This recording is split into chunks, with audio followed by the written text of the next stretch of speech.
Okay, gang, good morning. Good morning, good morning. Bit of a gray day out here today.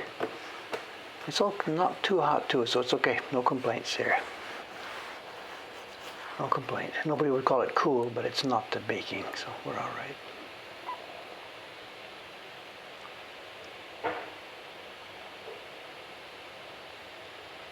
There go the twins, yeah, so exactly. 8 o'clock. They're a bit early this morning, right? They live at the end of this block. They're on our block. Their family isn't one of the businesses here. They own the building at the corner, live upstairs, and they rent the downstairs to a business. Nice. It's a nice way to make a living if you've got the property. I don't know the people so much personally. I guess they inherited the property. It's a nice way to make a living. Live upstairs. The bottom will pay the rent.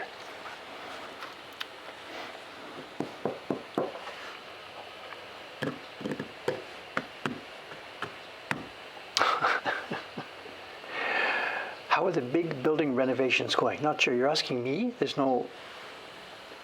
How are the big building renovations going? I'm not sure what you mean here. Nothing going on here right now at all. We're just trying to catch up with our normal daily work. So,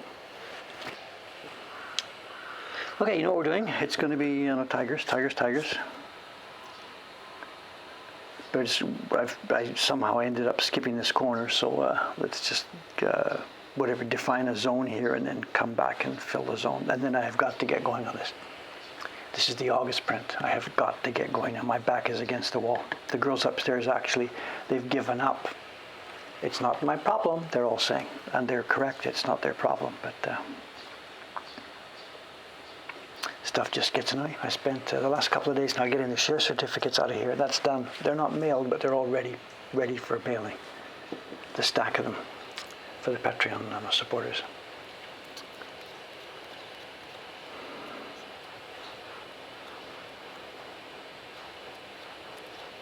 The theater.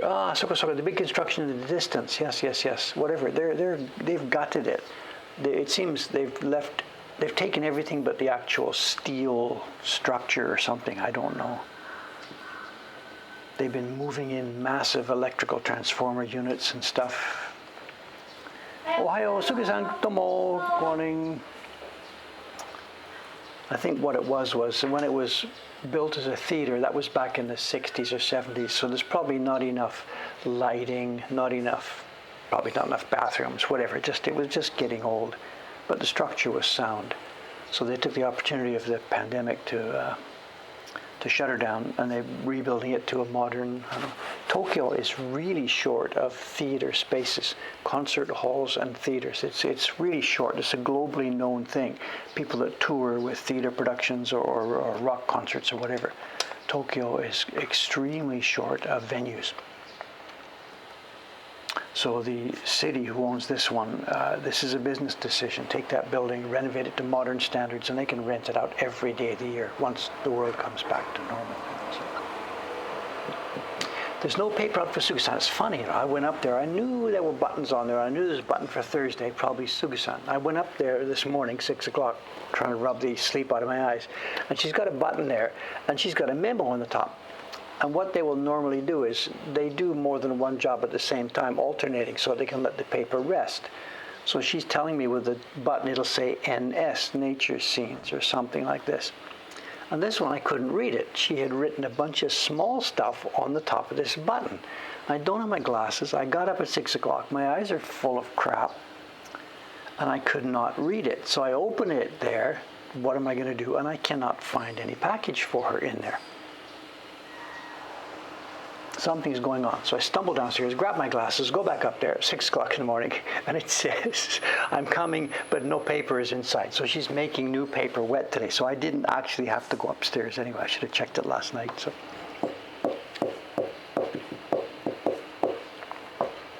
Okay, let me get some work done and we'll chat. The structure for today, we know what it is. It's carving. We have a show and tell, and actually I have 3 options for show and tell. Stuff is starting to build up here. I've been showing you books. We look at a book and look at the first 6 pages, and then it's time out and the rest of the book sits there. So I now have I've got 3 books right behind me that we haven't really looked through. And I've got a new box, stuff that arrived. It's tie on your socks material. So I don't know what we should do today. I don't know. Should we treat it like a marshmallow test? You know, the Stanford marshmallow test. Save the good stuff for later, or eat it right now? I don't know.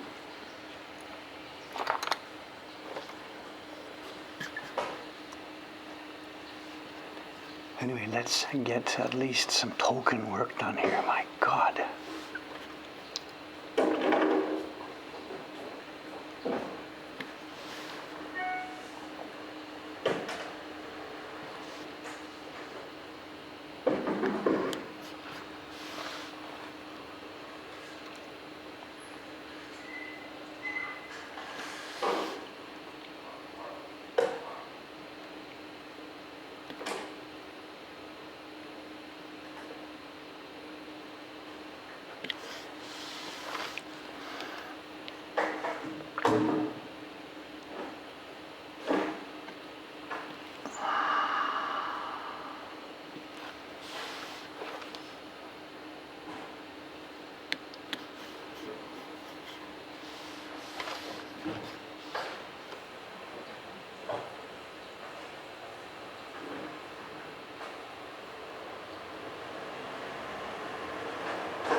Your guess is as good as mine. I don't know.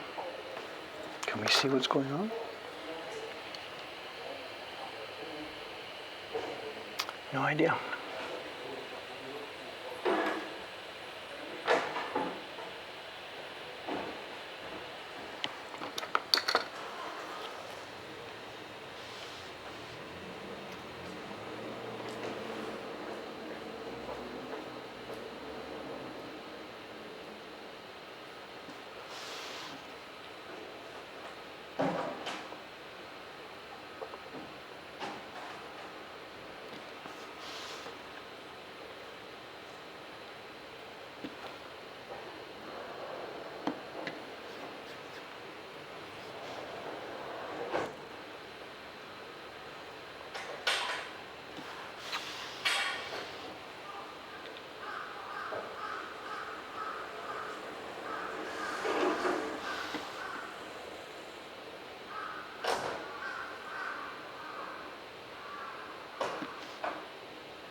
What's the sound? Plastic buckets, water running. What's happening out there? Can you recognize by the sound?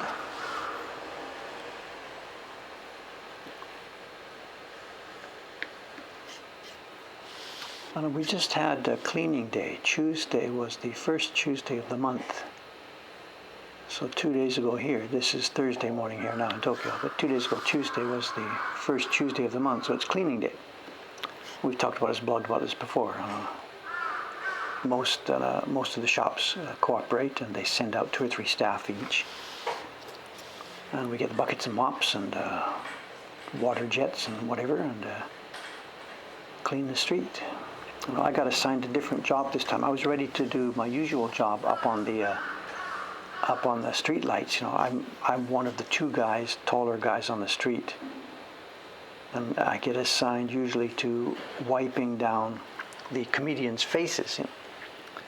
We split it. Me and the guy who runs the tendon shop at the corner. He does the first half of the street, and I do the second half of the street. We get up on a step ladder and we wipe the comedians, wipe their faces. But I got assigned to a different job on Tuesday.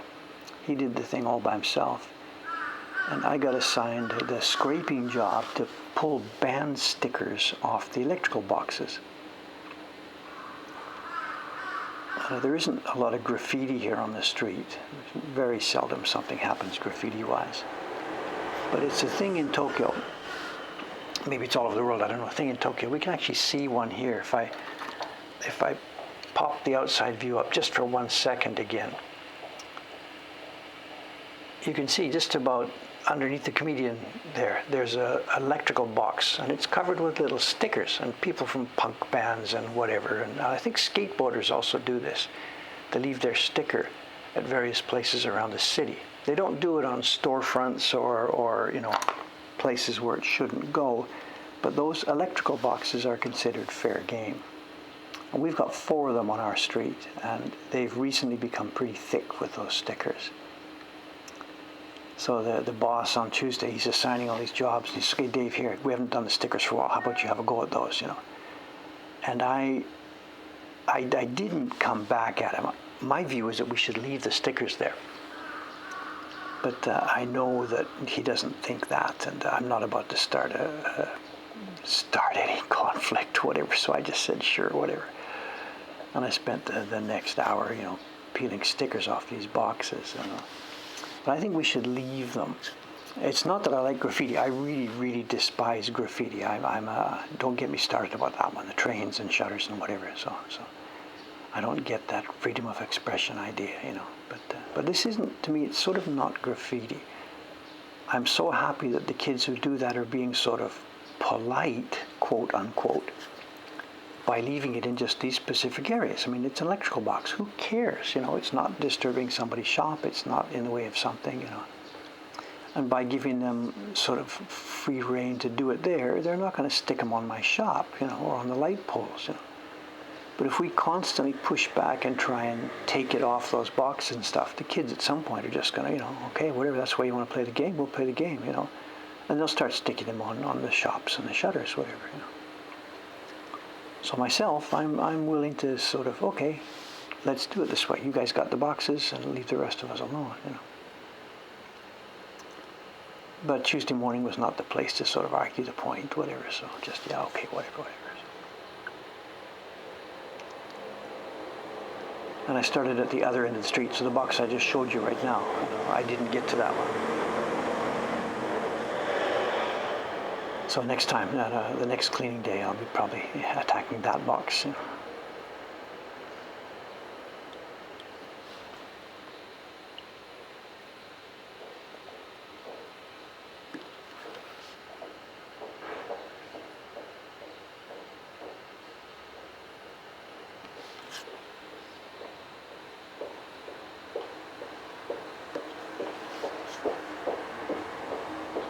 But it is funny, as I was partway through, after about a half an hour or so, the tools I had were getting kind of grungy, and one of the ladies, the work is split up. There's a lady came around with a bucket and some fresh soapy water for me, and she switched out my dirty water and gave me a fresh batch of soapy water and stuff. And so I chatted with her for a minute about this. I think we should kind of leave this, don't you think? And she was shocked at the idea that we would leave it. She too, she's just one of the ladies that runs one of the shops here, And she was shocked. No, we've got to clean this up. Of course we have to clean this up. If we leave it, it'll encourage more. I don't know. I guess both viewpoints are there. So anyway, no problem. Dave's a good boy. I just did what he was told and I cleaned these things up. So. And part of it, it turned out that I've probably done the wrong thing now. And when I was chatting with her about this, she came along, she said, "Oh my God, you've got so many off. Usually we can't get these things off here." And I made a mistake. I said, "I've got a secret weapon." And it's left over from the days when I used to play classic guitar. I've left myself with sort of a bit of a thumbnail on my right-hand thumb. I mean, I haven't touched the guitar now in decades, but just from the days when I was playing guitar, those were my nails. So I do actually have fingernails, usable fingernails. Sometimes they get too long. Good guys on the stream will sometimes say, "Dave, time to cut your nails," whatever. So anyway, I got this thumbnail, and it's strong. So I'm under the corner of these plastic stickers, and these kids are buying really strong stickers. This is not some little piece of paper. This is a thick piece of plastic with all kinds of color and blah, blah. So once you get the corner off, you're home free. That thing comes off there. So after she came and changed out the soap and whatever, and she says, "You're doing so. My God, you're doing so well. It's almost all gone, you know." And I showed her. I showed her my secret weapon, my thumbnail, and that's it. So now, probably, almost certainly, for the rest of my freaking life here in Asakusa, that's it. Dave is going to be the sticker removal guy, I guess. I didn't plan this. I didn't think about it, but it all just sort of happened organically on Tuesday, and that's my new identity. I think we'll see how it goes. You know.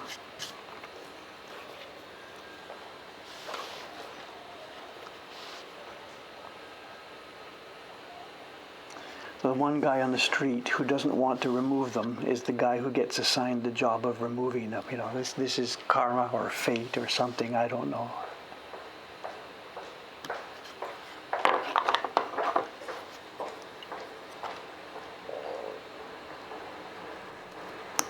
This is one clean street, you know. Bit by bit, we're getting the hang of this. They've got the grease cutter for the Korean hot dogs. We've now got our weapon for the stickers. So this is one clean street.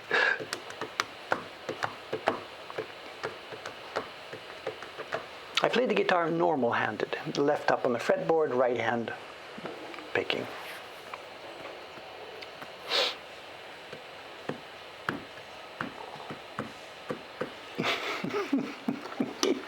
What's this somebody saying? After 20 years of eating my nails, I used to do that, you know, back when I was a high school kid. I used to chew my nails. I can't believe that I ever did that, but I did it. I chewed my nails.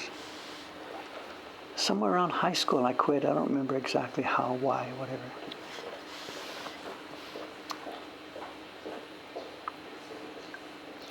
I used to be a nail chewer, so.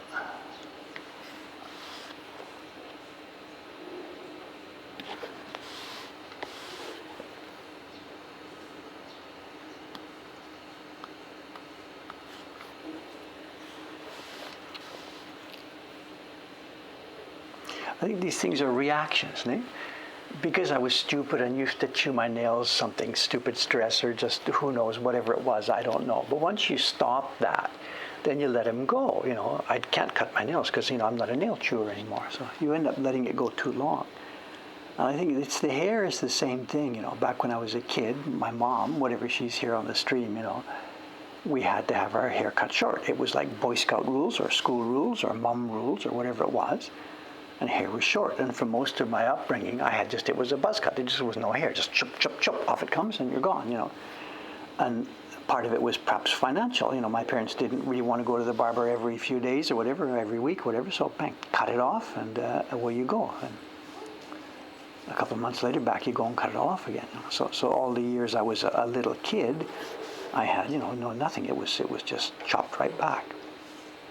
So the reaction, and when you get to living on your own and stuff, it's an overreaction. I let it grow too long, and here I am. It's still too long, you know. So I think that's my character, you know. It's just everything is 0 or 100. There's no sensible levels of activity with me at all, you know. I'm either not interested in something or it's devoting your life to it or something ridiculous, you know. I'm a binary guy. Is that the way? I mean, that's a dangerous word these days. I mean, I'm either on something or off something, whatever. Not binary, my God. Whatever.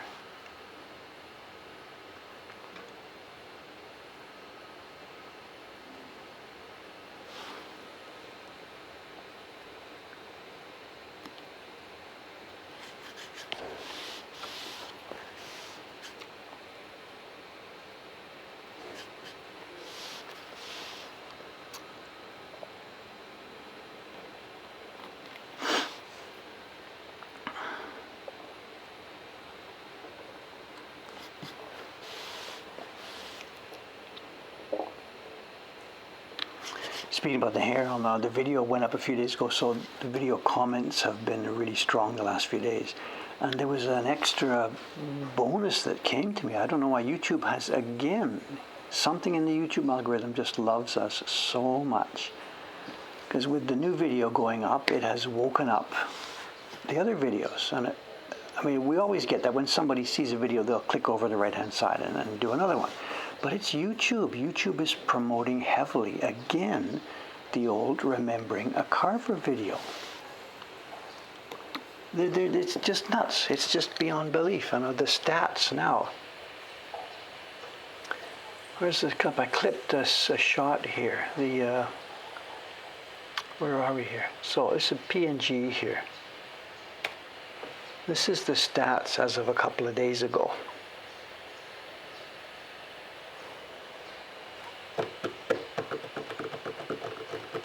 We know about hair. So the point is, there's been a bunch of comments on YouTube about the hair. They alternate. And it's the YouTube video about remembering a carver. And I definitely needed a haircut the day I made that. It had just got too long, and I spent half the stupid video pushing the hair out of my eyes. So understandably, there's some comments, this guy needs a haircut. But almost always, every time somebody does that, other people jump back in and say, no. It's not your business to comment on somebody's choice of hairstyles, whatever, blah, blah, blah, whatever. And I don't much care, so. But those stats, it's just still that video. Clearly it's unstoppable. That video will be running long after I'm gone. That's probably going to be my main legacy, that video, remembering a carver.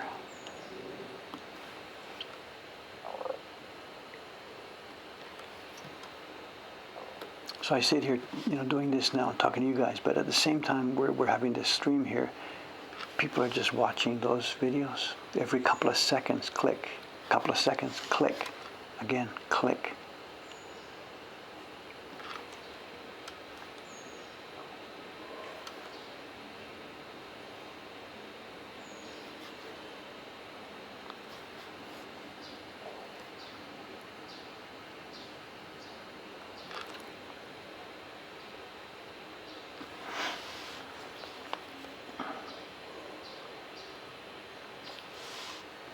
I still haven't heard back from them about the creator rewards and the YouTube partner program. Remember the thing here? We reached 100,000 subscribers quite some time ago and didn't get anything, message from YouTube about you're eligible for the silver play button and stuff. Nothing like that. And when I investigated it, it seemed that only people who are part of the partner program get such rewards, which we weren't, because we weren't running ads on the videos. And because of YouTube policy changes, in June, we have signed up for the YouTube partner program. I now am a YouTube partner. I've got monetization turned off on every video on the channel except one. And so maybe now we're going to get a play button. Who knows? Eagerly waiting the email or whatever it is from YouTube. You are eligible.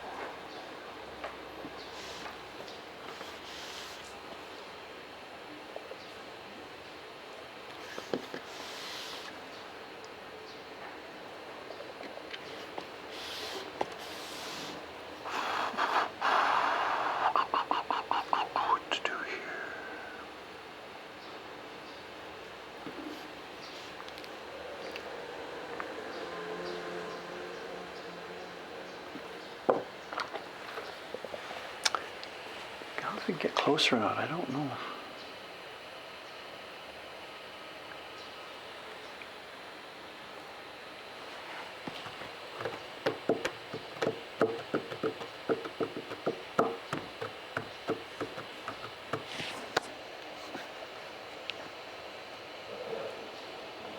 Is the camera shaking a bit, honey? What? The camera up there, if I touch it, it'll shake. Or is it maybe touching the desk again? Perhaps if I bang, yeah, okay, just a minute. Let me move it away then.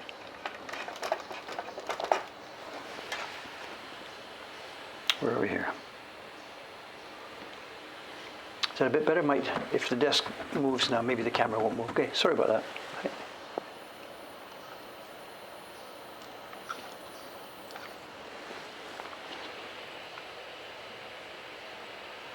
Just me, quite possibly. Dave is fiddling with himself.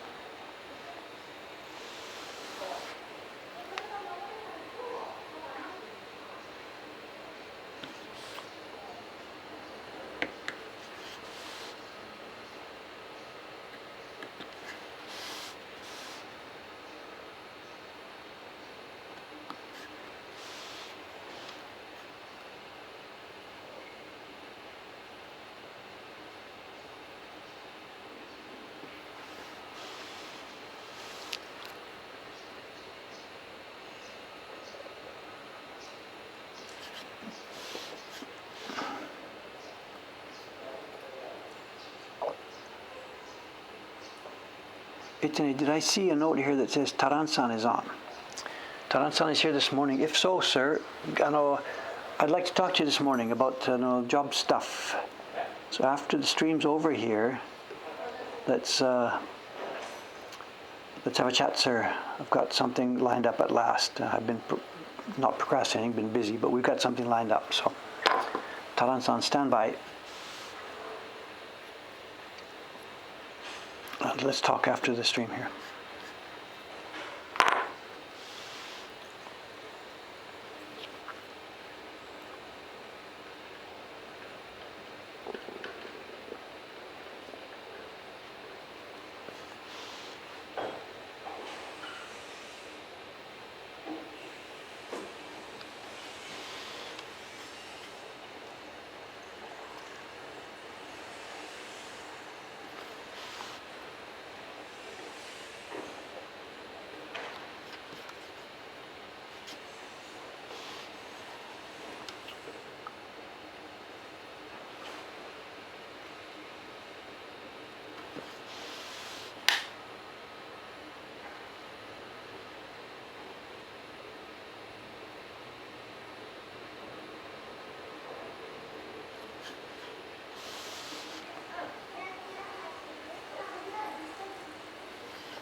Floundering a bit here. When we were doing the last few days, it's been a clear bunch of streaks. You grab one area, clear it. Grab one area, clear it. Bang. This one this morning has been a bit funnier. It's all picky. So let's grab an area here that has a bit of a more clear run.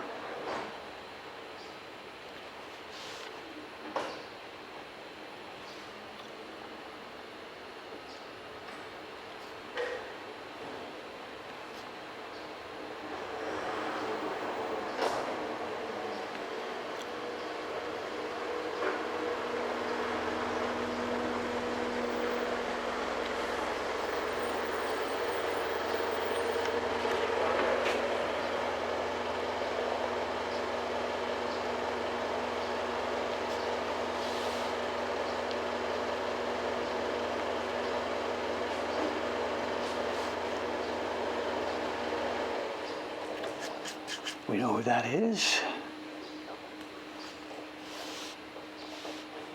For a minute there, I thought it was the guy who doesn't turn his motor off, but at the last minute, there it goes.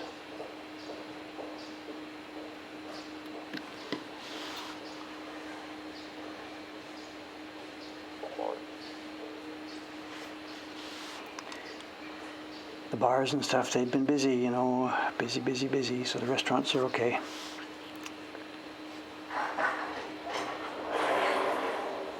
Actually, there was a funny experience last night at closing time. They're closing earlier. It used to close 10:30 or so, or 11. Now it's really vague what time the bars should close. But most of them are trying to sort of follow the new rules. And around 8:30 to 9, they start getting really quiet. People are heading out and go home. And by 9:30 or so, now it's pretty much all over for the evening here. So they are closing early.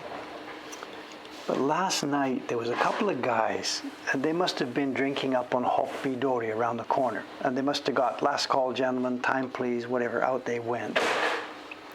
But they still had a conversation going on. They weren't drunk at all. They were actually quite polite, pleasant guys. They had come out of the bar, kicked out of the bar, and they had a conversation they wanted to continue. And they parked underneath my tree. We've got a tree out front, and they stood under the tree. There's a little light sprinkling of shower or whatever, so they stood under the tree for protection and continued their conversation. And for me, this is 9:30 going up to 10. I'm just sort of starting to get ready for bed, whatever. And my window is wide open. I don't use an air conditioner up there. I'm sitting there trying to finish my last emails of the day, just relax with a cup of tea and whatever. And these two guys are discussing life, the universe, and everything, whatever, under this tree, And they were respectful. They weren't drunk. They weren't shouting. They weren't yelling. They were just a couple of guys standing on what they thought was a quiet street corner, chatting with each other, with a wide open window 2 meters above them, and the guy saying, "Would you guys please?" And I sat there wrestling with myself, should I lean out the window and say, "Moja kinain desu ga," and if I did that, they would instantly have moved on, But I don't know, whatever, I had some sort of sympathy for them, I could see myself doing that, you're having a conversation in a bar and you don't want to head for the train. So I stuck with it and just kept quiet, and it took them a long time. They were there for well over an hour.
So it's funny, you ask, was it a good conversation? Should I have joined in? And I can't even tell you now what they were talking about. And this is interesting. And this happens, I think this is not just Japan. You can be on the bus back in Vancouver or whatever, and I'm going home from the music shop on the bus, and there's two ladies behind me talking. And they talk for 30 minutes. I get off the bus. What did they talk about? And I really can't tell you what was the content. And a lot of human conversation really is sort of almost content-free. It makes me nervous sometimes about the things that I've been talking about or saying, what did he actually talk about? Yeah, Betsy, there was nothing there, really,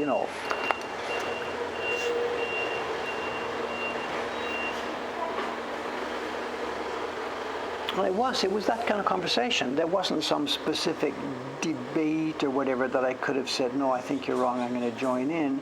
It was just sort of some kind of light conversation and chatting. The two guys knew each other very well. Obviously, they're using a very colloquial, casual language, difficult sometimes to understand. It was just hanging out, really,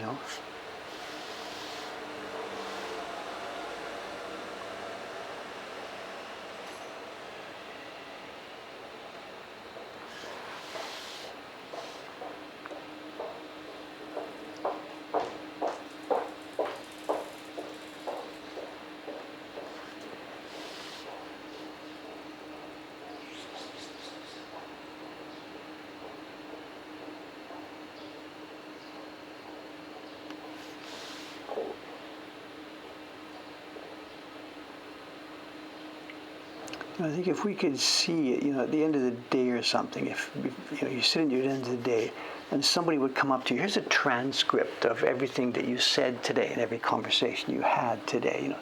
If you could see that and then sit there and flip through it and read it, I wonder how much of it would actually make any sense, you know. I'm sure some of our conversations, like yesterday, whatever, we're working here in the shop, and Watanabe-san comes, says, what should I do with the camera? And I give her instructions about the camera and stuff. That's okay. There's a meaning that was communicated there, you know. But hanging out and just chatting, I don't know. There's not much meaning being passed back and forth, you know. It's just sound going back and forth, you know.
All these new sounds. I've got no idea what that was. Did you guys see it?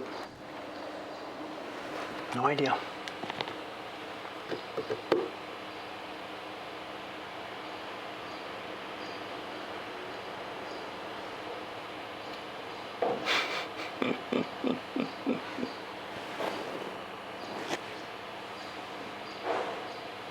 I'm missing a lot of this. I'm happy. I mean, I've got to sit here and carve quite a lot here this morning. So if you guys have got a good conversation by yourself, that's fine. That's good. I cannot follow all this. So.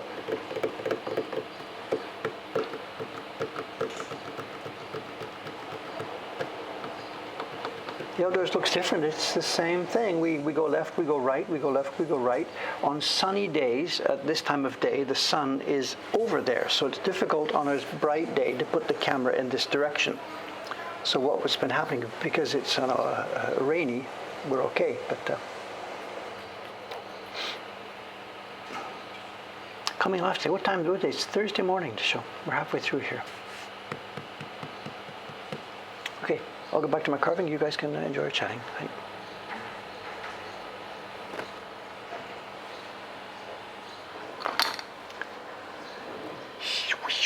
It is, the temperature's going up too, you know. When I came down here about an hour ago, it was okay, but now it's getting close and sticky. Even though the sun's not shining, it's going to be a hot, close, sticky day, you know.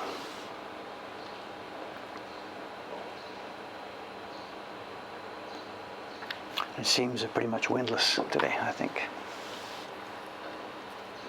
Too big.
That reminds me. Yeah. That's not her, but that reminds me of the sound, you know. Those days.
Air conditioning, there is an air conditioner in the shop here. Of course, it's big and it's expensive. We're not going to run it now. There's nobody here but me.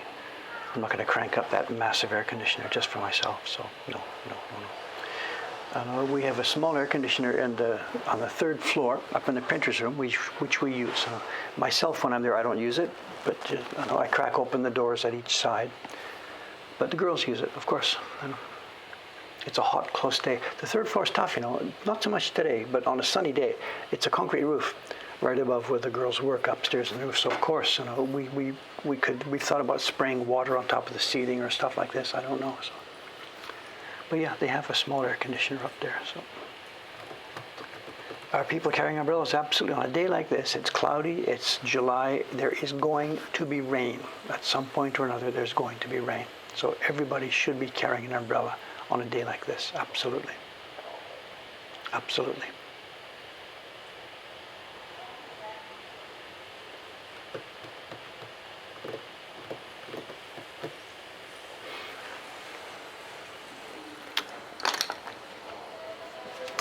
What's really common around here, this part of Japan, at this type of year, is what's called yudachi.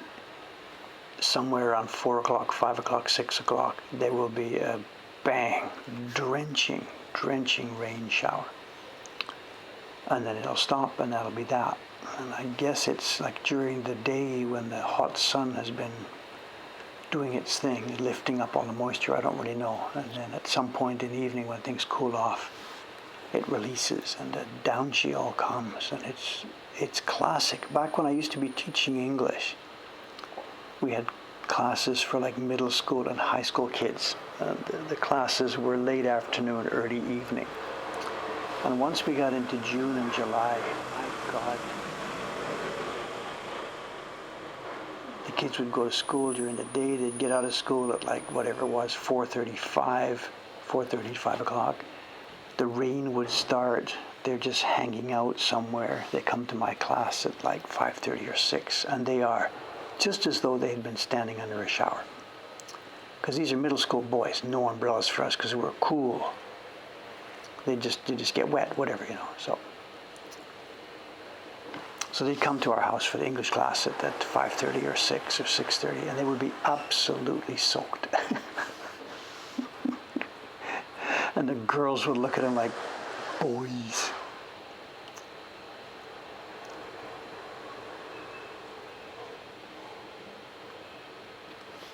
And it was just a routine.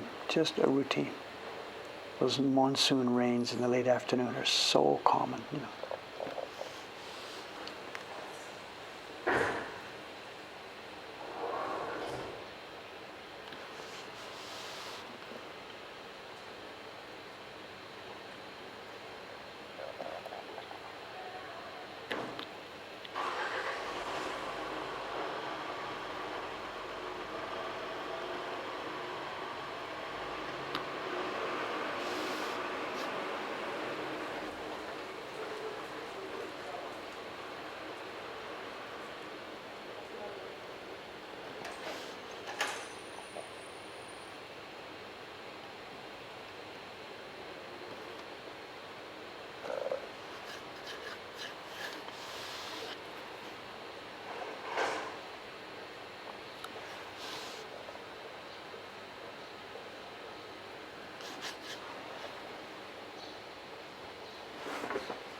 You recognize that gear shift, right?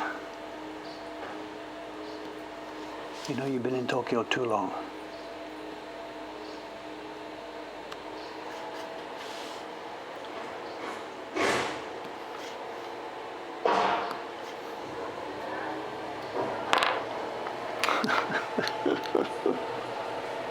We turn off the outside mic here for a minute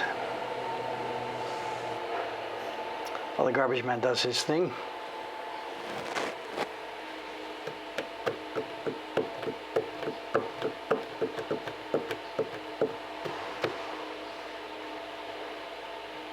Am I talking to my tummy? What, is there a bunch of noise today? I don't remember. I haven't been conscious of anything. Is it noisy today?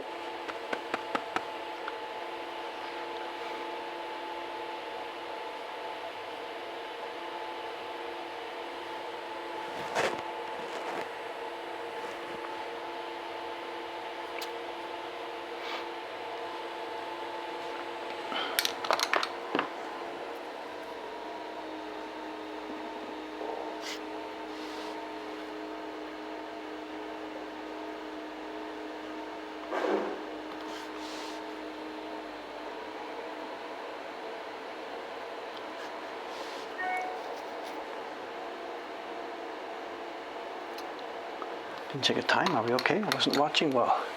What is it? Oh, not even 9 o'clock yet. We're okay.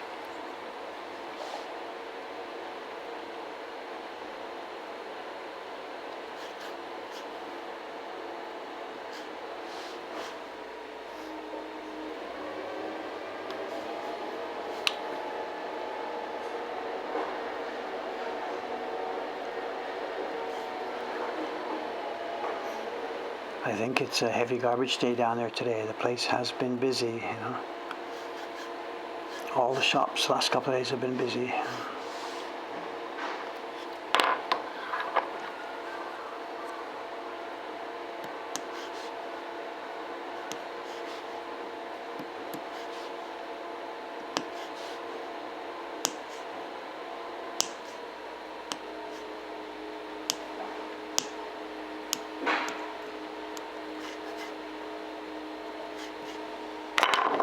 And I forgot my own cans and bottles should have gone out last night, but I forgot. That pickup will be coming about 9:30 or so.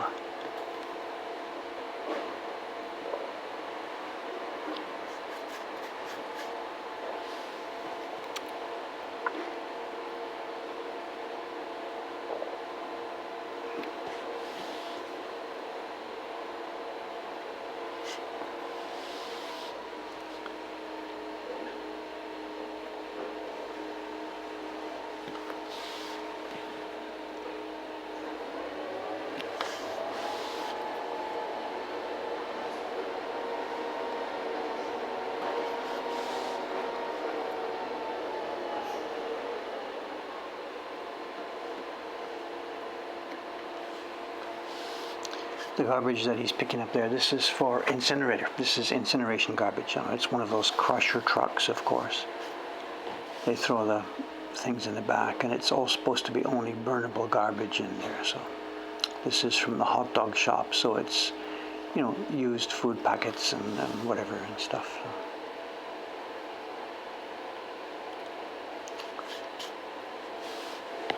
So it's going straight to the incinerator.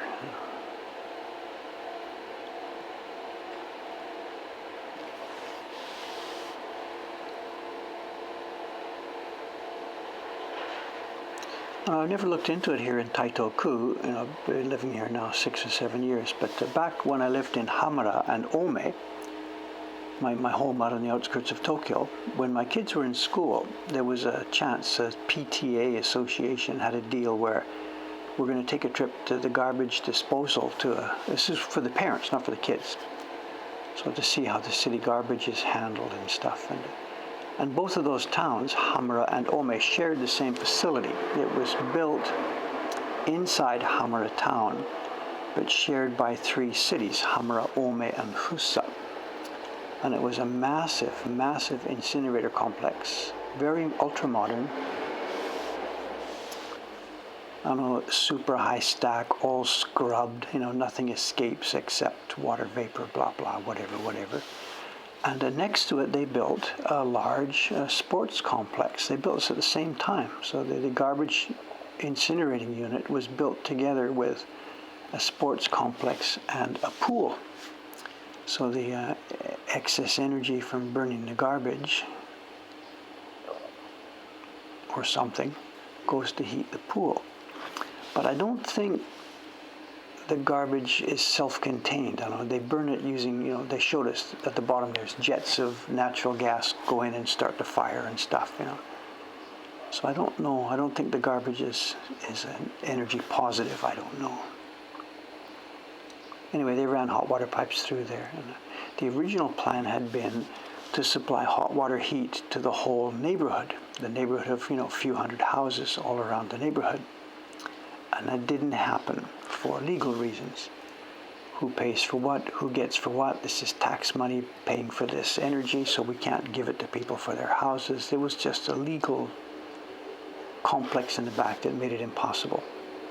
So plan B was they built a swimming pool with city money, and city money paid for the garbage burning and the swimming pool. So that's a long time ago. That's 33 years ago, 30x years ago.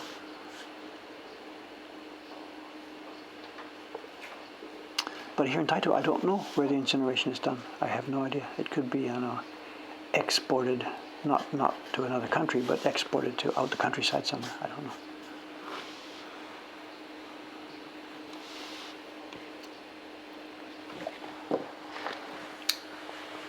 It's quiet now. We can put the outside microphone back up, pick up our crows.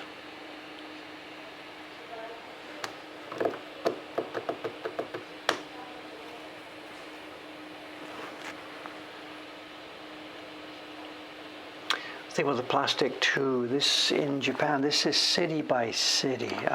Here in Taito-ku, when I first came here to open this shop 7 years ago, I was stunned and shocked by the garbage rules. How weak they are. Out in the suburbs where I lived, Hamura and Ome, there's over 20 categories of garbage, and you cannot put any kind of plastic whatsoever into your burnables. There's specific transparent bags you have to use to do this, and the guys who pick up the bags have a peek inside, and if they see any plastic, that's it, bang, they just don't pick it up, you're cooked, But here in Taito-ku, you go to the supermarket, you get a package of food, whatever, you unwrap the plastic outside, goes in the burnable garbage, the styrofoam tray. I said, there's not much more of those, the plastic tray, there's no styrofoam trays anymore. The plastic tray goes in the burnable garbage here in Taito. And I was stunned by that. And I'm like, I double checked, what? That can't be right. They're burning this stuff. What? And yeah, here in Taito-ku, most of those plastics go in the burnable garbage. You're asked to take things like PET bottles, the water bottles and stuff. Those are separate. And any plastic things like plastic toys or whatever, that's different. But your normal kitchen plastic wrapping and trays and stuff here in Taito goes in the burnable garbage. And that thing we just heard, the pickup we just heard just now, a huge amount of that pickup would have been, of course, plastic wrapping and trays and the plastic cups from the restaurant and stuff like that. So it's city by city. Each city runs its own system. They decide what to do, what to recycle, what to clean, what to burn, what to bury.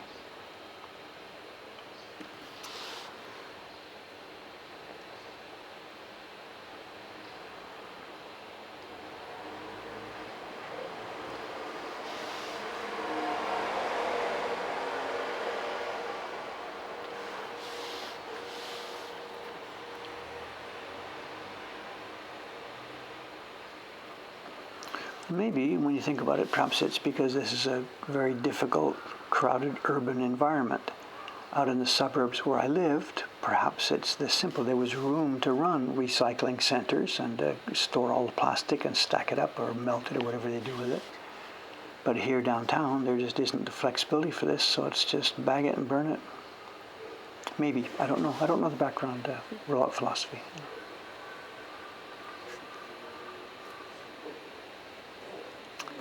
But to the garbage book out in Ome, we get the book every year. They renew it. It comes in the spring, the new garbage rules for the year.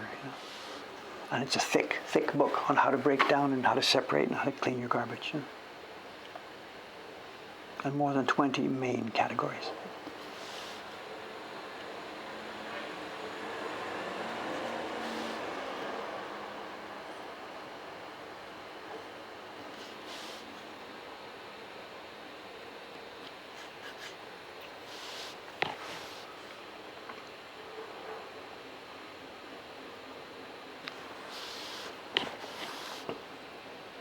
Anybody who's curious about that stuff, there is something in Japan.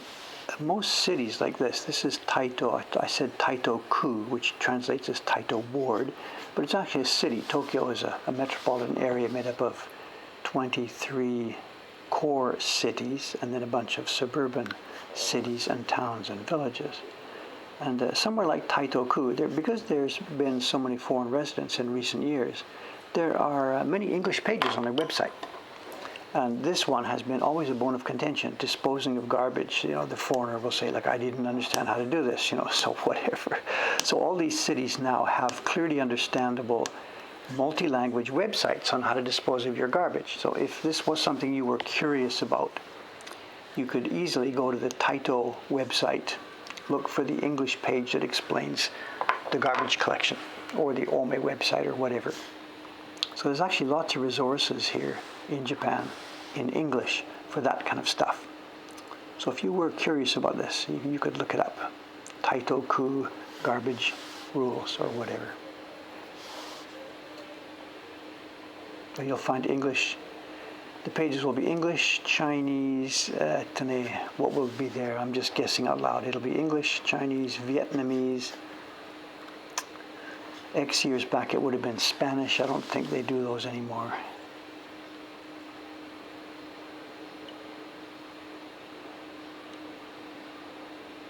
Maybe Thai, I don't know.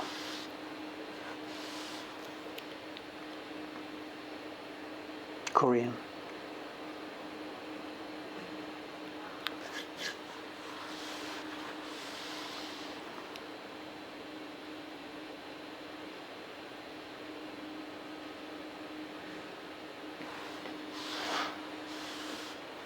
You can probably even find my calendar. If you can probably find it online there.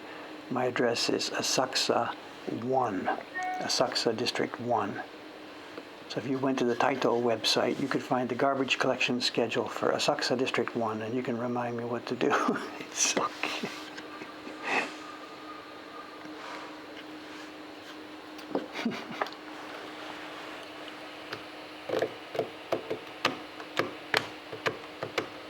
Someone's got it. Oh, John's here. I thought you were off, John-san. You said you were working, real work. John has joined us.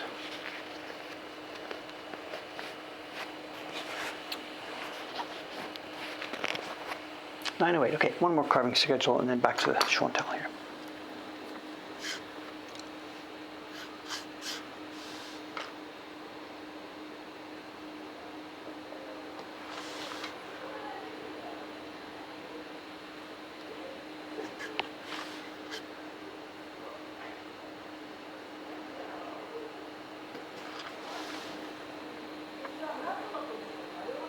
Following up on that thought, that was the garbage rules, but actually it's a much wider thing, Each of the cities and wards has a complete sort of residence handbook, where you find the libraries, how to deal with City Hall, where's the health center, all that kind of stuff, how to update your health insurance, all that kind of stuff.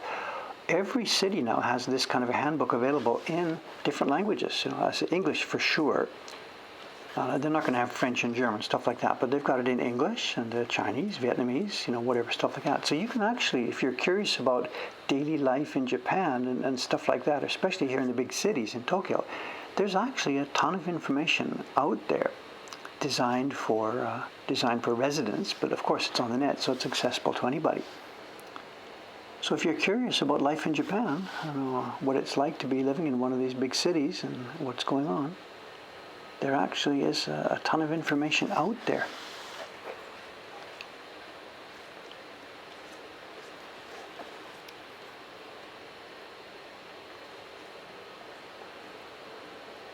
The other day, for example, Cameron, he's got two little kids, and now and then you get like a kid with a fever or something like this, and remembering back to when I was a daddy, and it's always 2 o'clock in the morning. your kid is crying and they've got a fever and you're thinking, oh my God, now what do I do, And most towns, I don't know if Cameron City and town is large enough for this. Certainly Taitoku certainly is. And when I lived in Hamra, it was large enough for this. What they do with the clinics and stuff like this, normal clinics just run normal office hours, 9 to 6 or whatever, something like this. But they do a rotation where there's always one clinic open during the night. They have a nighttime rotation. So each clinic will sort of get the job of doing this once or twice each month. So you're 2:30 in the morning, your kid is screaming, there's an ear infection or something, whatever it is that's going on, you need to get to a clinic.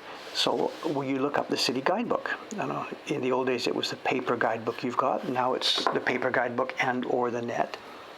And you look for the location of the date and time of which of those clinics is doing the nighttime service. And it's not something you use all the time, but when you need it, and there it is. So. No, we did that. The example that popped to my mind then was ear. So I think one of my daughters, she woke up sort of screaming one night with some red inflammation in her ear and obviously some massive headache, and you're worried about brain damage. So so an ear infection is dangerous. So we looked up the thing and found out 2:30 there's such and such a clinic. We head over there, and there's this guy sitting in the place and doing the thing.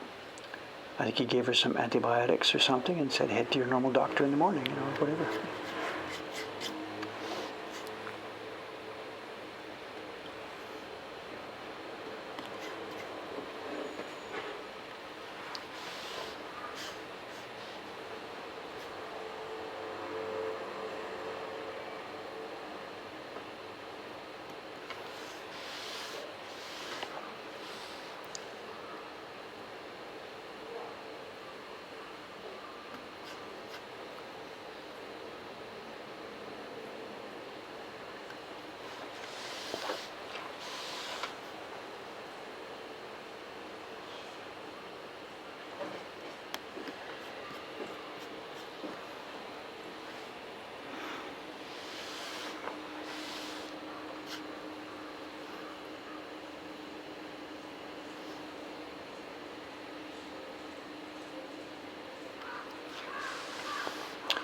Round and around, some of this is difficult to do from one spot, so.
How was our time?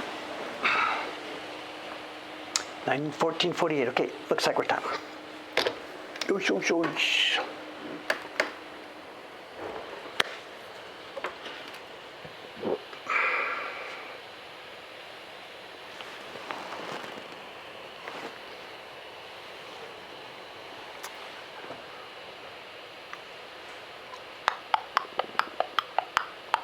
Oh, Cameron is here this morning. Soka soka.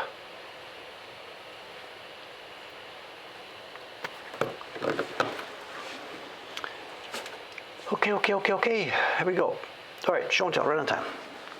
Out we zoom. Okay, the thing about today's show and tell, I'll show you that big one. It's okay. No, you better tie your socks on because this is quite a sock buster. It is and it isn't. It's really, for me, it's super, really spectacularly interesting. But once we look at it, then you're going to say, okay, well, now what are we going to look at? Okay. It's a really, really unusual item. I know the item we have for today's show and tell is it's nearly once in a lifetime experience. Not quite once in a lifetime, because maybe this is the second or third time we've had something like this. But the point being, it's really, really a rare experience. I think this thing came from Yahoo Auction. I didn't get it directly from Yahoo Auction. I got it, whatever. But looking back, I see that it was actually on Yahoo Auctions. It's a box. It's a box of stuff. Woodblock prints. Tangent. What are you doing here? Don't play with me, please. Tangential. No, it's woodblock prints. These are 100% woodblock prints. And what we have, when we opened this came about 3 weeks ago. And when we opened it, I took it upstairs and Suga-san and I looked at it. And we just looked at it for about an hour, trying to glean as much information as we possibly could. And I'm really torn now what to do with this. You know that sometimes we buy these things for our collection. We buy a print, put it in a collection, and there it is. Sometimes we get access to, some of the things that were made for the tourist market in the 1960s. We buy them and we put them into our shop and sell them. I'm not sure what to do with this one.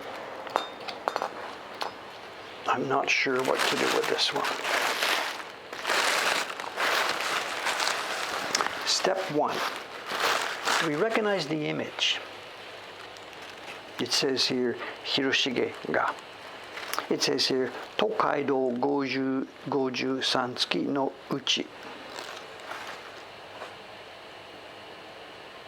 It's one of the prints from the famous Tokaido series. But something look a bit strange about it. It's square.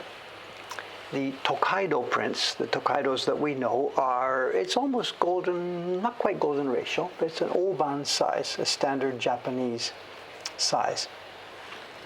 And some publisher, at some point back, recast the designs. They didn't just shrink it in Photoshop to make it into a square. They redrew stuff, taking out unimportant places and leaving the important places, and they recast the design. Actually, I think modern versions of Photoshop sort of do this. If you've got two trees and you want to shrink it down, it'll shrink it in the space between the trees, but leave the trees alone, that kind of thing. Or you can just ask your normal shrinking like this.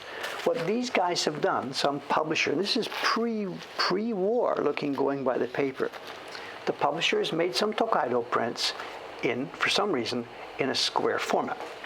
And I have no idea why. When I first saw them, I thought, okay, they were maybe going to be done as fan prints, and just for the simplicity, they just made it as a full-size format. I'm not sure. But, I didn't bring you here to look at one print. Let me try and get this out of here just a sec.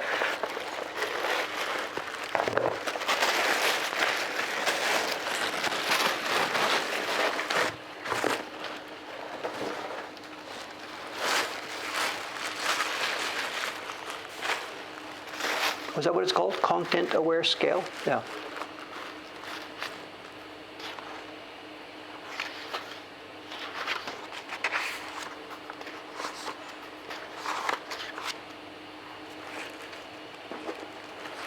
We have here what's known in Japan as dead stock. Dead stock.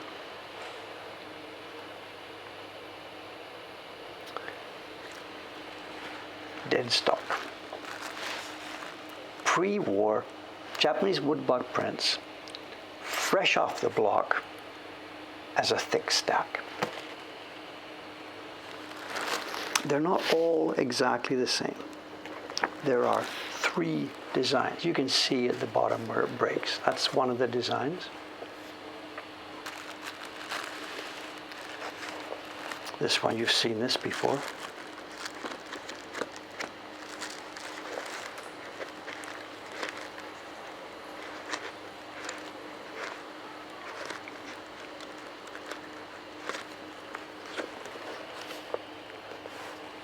And the famous Totsuka.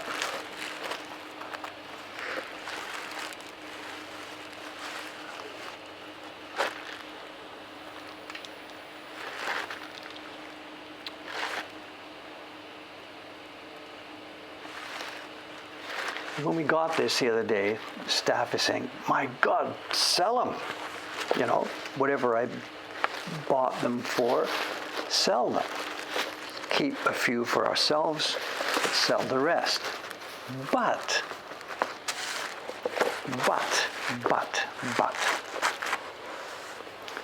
there is actual value in seeing a group of prints all together coming off the block. And this is pre-war printing. Now, what I don't know right away, we opened the thing and Suga-san started looking. I said, just wait. Don't disturb the order. Now, the guy who sold it to us, it looks like he did disturb the order. So when I got the stack, it was sort of grouped in something like this. So I carefully took it apart by those groupings and put it back in what appears to me to be the order that it would have come off the blocks back then. And there's a reason for this. And I don't know if I'm going to be able to show this to you. Let's try and zoom in here on one specific spot.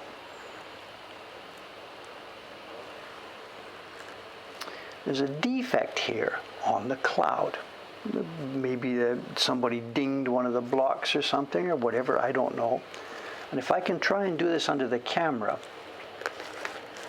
let me practice a couple of minutes here to see if I can do this.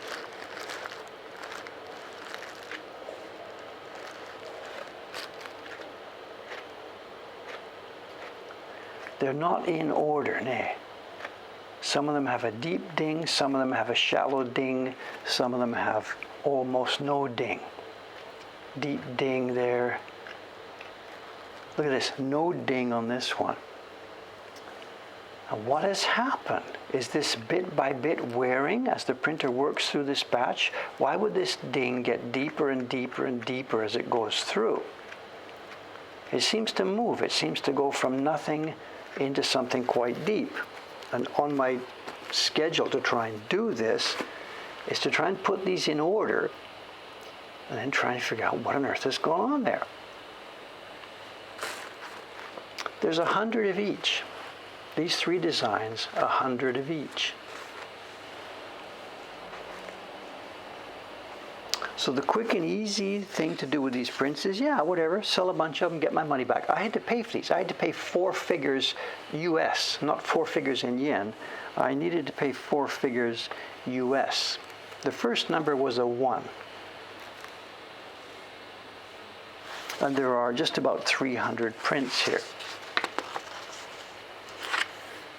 So sell a bunch to get our money back, or keep it as the rarity that it is. Or it's just a waste. To keep them stacked up like this, nobody will ever see copy number 37 or copy number 38. They will just sit here in our drawer and rot for the next 200 years. Or should we put them out there and sell them so people can at least enjoy them, and these individual prints will have some meaning in their life? I don't know. In the short term, I'm going to do nothing. We're going to sit on these and we're going to try and see what kind of information we can possibly glean from these things. This is Kanagawa. If you guys, I'm sorry, the first one was Totsuka, the second one was Kanagawa, and the third one is, I don't remember what this is. It's a white cut. I don't remember the station name, I'm sorry. Did somebody already help me with this? I don't remember the station name, I'm sorry, for this one. It's one of the 50, the standard stations.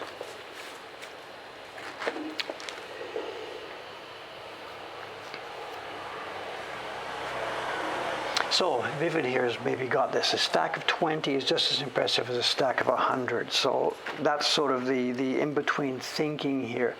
After we've looked at them really carefully to try and figure out what things we might be able to learn from the printing progression. Yeah, but we do this all the time ourselves, you know.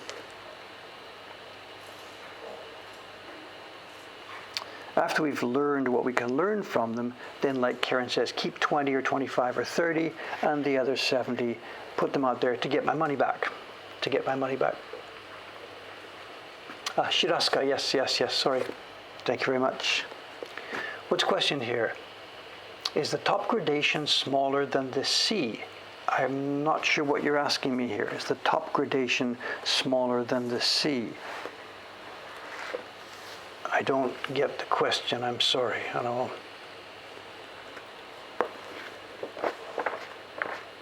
The guy who did the gradations has been pretty good at this, you know. This is something else Suga-san and I looked at. What's the consistency?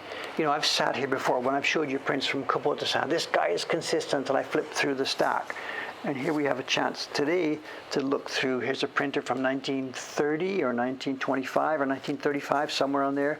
How consistent was he, for example, in the width of this gradation?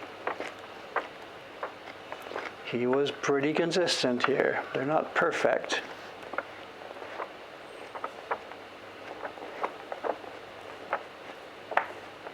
There's a wider one. It gets a bit wider there. Look at that. That group, interesting.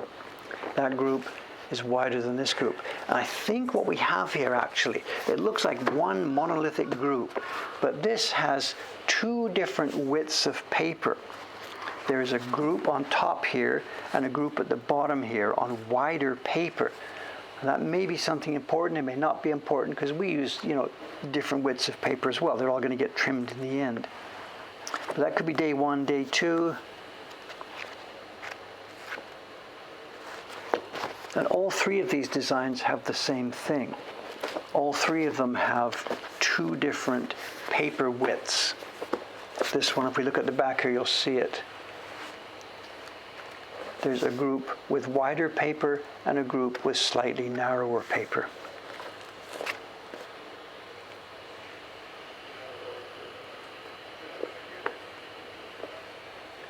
Photograph all 100 in high definition. So I guess actually so. After they're all scanned, you can use software for comparing them, I suppose. Anyway, the thing right now is short term, I'm going to do nothing. I'm not going to put these on the site for sale right now. I'm going to sit and think about what to do with this, collect ideas, collect thoughts.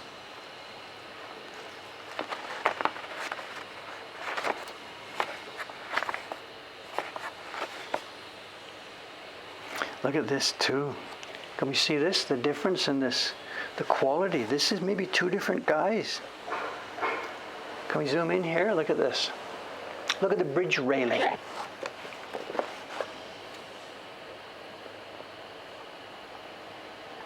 Look at the bridge railing. Clean, good registration, tight registration. Over here, the background color has shifted to the left. So this group is not registered as well as this group is. And it continues down.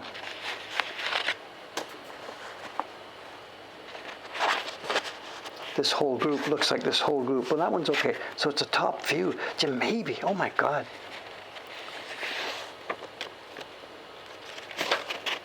That could be. They could be actually in order, you know. Look at that. I mean, this happens to us. I did this with the Ganondorf the other day. Copy number 1 was slightly misregistered. I moved the registration marks, and from copy 2, 3, and 4, we are okay. And here we have the misregistration copy on top. Next one, slightly fixed, but not completely fixed. Third copy, slightly not completely fixed. By the time we get to the fourth copy, it is now fixed. I wonder if we have the actual real run.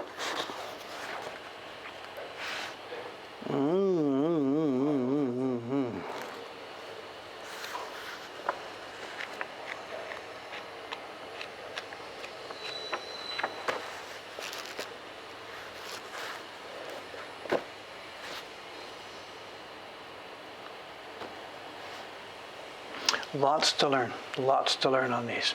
Lots to learn on these. And no, there's no corners cut, so they wouldn't do that in the old days, ever. They would just sell it. They just sold it. The other thing too, see these marks at the bottom? This is interesting. We see this all the time.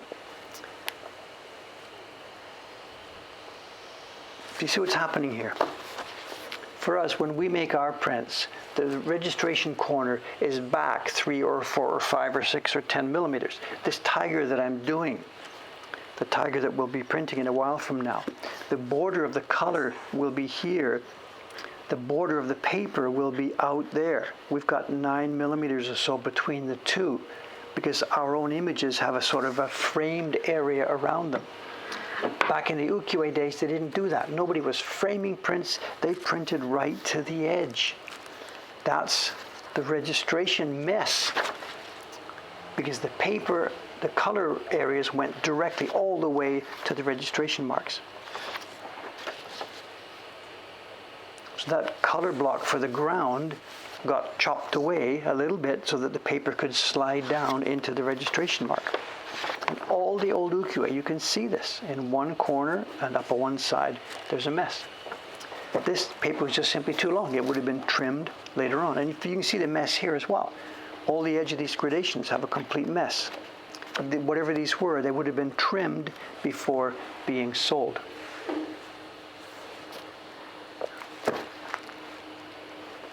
So there we have it. There we have it.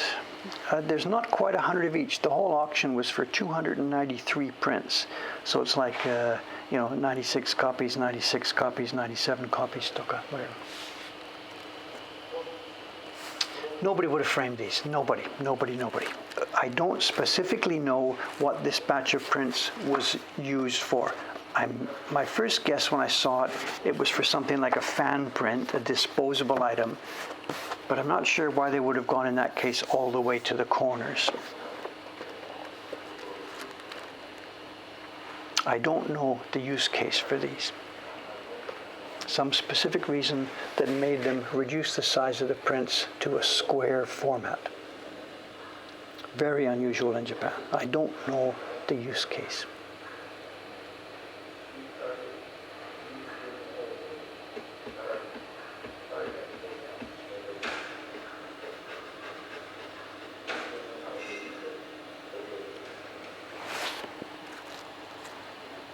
Yeah, if somebody's talking about the sky gradation, whatever, there's more room here than here. Forget it, it's irrelevant. It's irrelevant. These would have been trimmed. We do this ourselves all the time. We don't cut the paper to the finished size before we start printing. The paper quite often will be oversized at the time we are printing, and it'll be trimmed later on, not by the printers, but by the packing people. So there's no meaning at all here in the fact that the left and right here are different. Anyway, there we have it. It's secure. It cost me a bunch, but it was really a rare opportunity for me to get pre-war prints in a group so that I can study them one by one by one. I mean, if nothing else, we know that the men were consistent. They could print the same color, bang, bang, bang, bang, bang. We know that. But to see it here. So when I get some time, I'm going to go over these things every one bit by bit and try and find if I can see something that modifies or changes as we go through the stack. Something we might be able to learn from.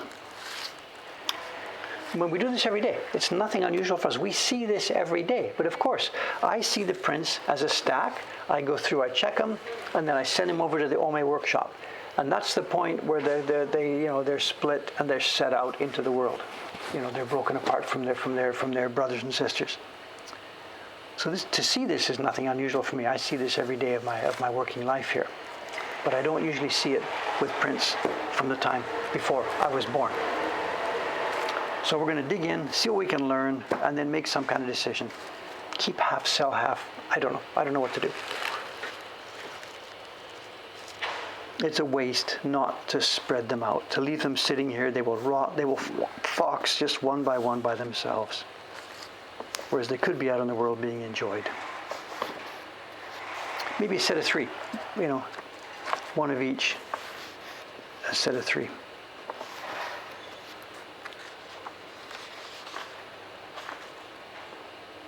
Anyway, there we go. Fun to show you this today. Okay. All right, I have now got to get to work. And to get to work actually is going to be after a coffee break, I'm going to get back to this carving actually. But whatever, things are what they are. Yeah, fly fish, it's stuff we already know. So I don't think there's going to be any glorious revelations in here about things that I've never known before. I don't think so, of course not. Again, this is just an example of the things that, as I said, example of the things that we see every day. So I don't know that there is much to learn. But anyway, we'll have a look and see. Okay, there we have it. Thanks for watching. It's been a bit of a quiet stream today. I know the next few streams are going to be exactly the same. I'll be back here Saturday morning, Friday night for you guys. I'm going to be carving. For now, let's put up the outside camera. Is that Taran-san phoning me already? Hang on, guy. Wait a few minutes. Okay. Oh, the restaurant up. Look at that. What's going on? The restaurant next door has put their sign out already at 9:36. I have never, ever seen that. Hey. Anyway, okay. Bye for now, guys. Thanks very much. See you in a few more days. A couple more days. Signing off.